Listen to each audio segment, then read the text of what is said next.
پھر دن ہوا پرانی رات کا، کرے سو شکر ہم خدا کی ذات کا، خدا کی ذات کا نیا پھر دن ہوا۔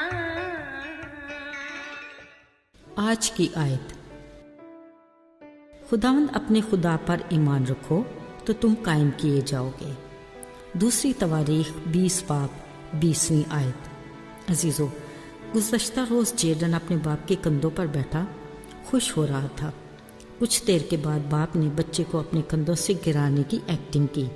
جیڈن تو ڈر کے مارے خوب شور مچانے لگا، بابا میں گر جاؤں گا۔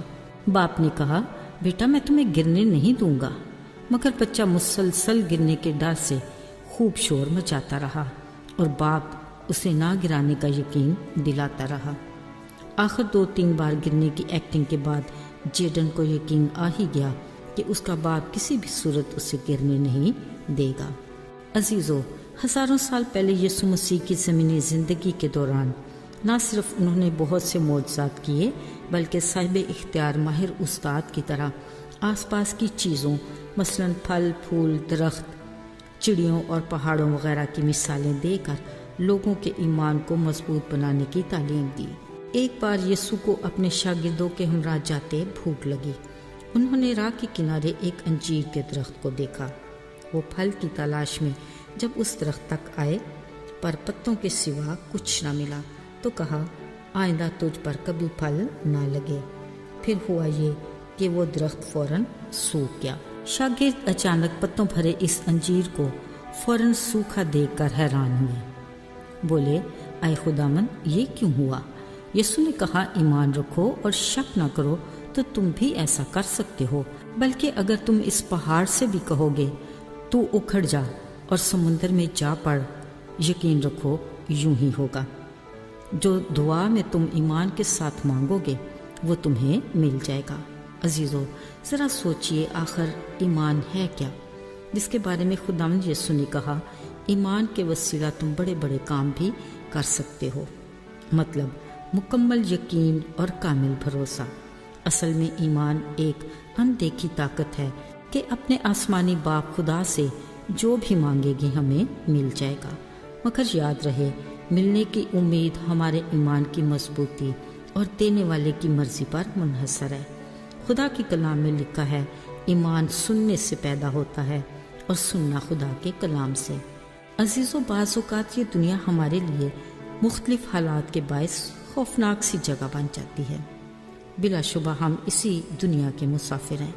مزے کی بات تو یہ ہے کہ زندگی کے اس سفر میں کامیابی ناکامی خوشی غمی کے سلسلے ہمارے ہم قدم ہیں۔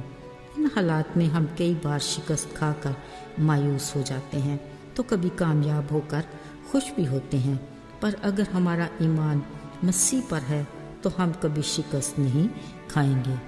عزیزو، اکثر ہم خود کو کرۂ ارض کے مصروف ترین انسان سمجھتے ہوئے اس عادل منصف کو بھول جاتے ہیں جس کے دربار میں ہر پل فریادیوں کا مجمع لگا رہتا ہے۔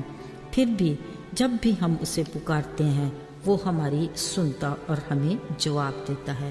لہٰذا ہم جتنے بھی مصروف کیوں نہ ہوں، ہمیں زیادہ سے زیادہ اس کی رفاقت کو ترجیح دینا چاہیے اور اپنے لیے اس کے منصوبے اور مرضی پر ایمان رکھنا چاہیے۔ یوں ہماری زندگی میں خدا کے نام کو جلال دینے کے اچھے موقعوں کا گویا ایک جہان کھل جاتا ہے۔ عزیزو، آج بھی ہمیں ایسے حالات اور واقعات کا سامنا ہے جو ہمارے ایمان کو کمزور اور ڈاواڈول کر دیتے ہیں، مگر فقط خدا کا کلام وہ واحد ذریعہ ہے جس کی بدولت نہ صرف ایمان میں مضبوطی حاصل کرتے ہیں بلکہ اس کی بنیاد پر اور مستحکم ہو جاتے ہیں۔ خدا کا کلام ہی قادر خدا کے کاموں کے بارے میں ہمیں آگاہی دیتا ہے جو ایمان کی مضبوطی کا باعث بنتے ہیں۔ کلام ہی وہ تاریخی ثبوت پیش کرتا ہے کہ ہزاروں سال پہلے کی پیشن گوئیاں نئے عہد نامے میں اپنے وقت پر پوری ہوئیں۔ ہمارے ہم ایمان انسانوں یعنی یسوع کے شاگردوں کے ہاتھوں سے ہونے والے معجزات ہماری مضبوطی کا باعث بنتے ہیں، اور ایلیا کی ایمان سے مانگی دعا سے 3.5 برس تک مے کا نہ برسنا وغیرہ۔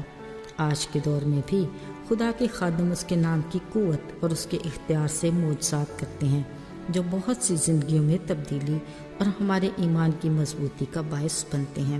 لہٰذا ہمیں ایمان کی مضبوطی کے لیے کس قدر خدا کے کلام کو پڑھنے، سننے اور اس پر احتیاط کر کے عمل کرنے کی ضرورت ہے۔ یاد رہے، روحانی ہتھیاروں میں ایمان ایک ڈھال کی مانند ہے جو ہمیں ابلیس کے وار سے محفوظ رکھتی ہے۔ آئیے دعا کریں۔ اے خدا، ہم تیرے شکر گزار ہیں کہ تو زندہ خدا ہے جو ہماری بات سنتا اور تسلی بخش جواب دیتا ہے۔ ہمیں ایمان کی مضبوطی عطا کر کہ ہم تیری قدرت کو یاد رکھیں۔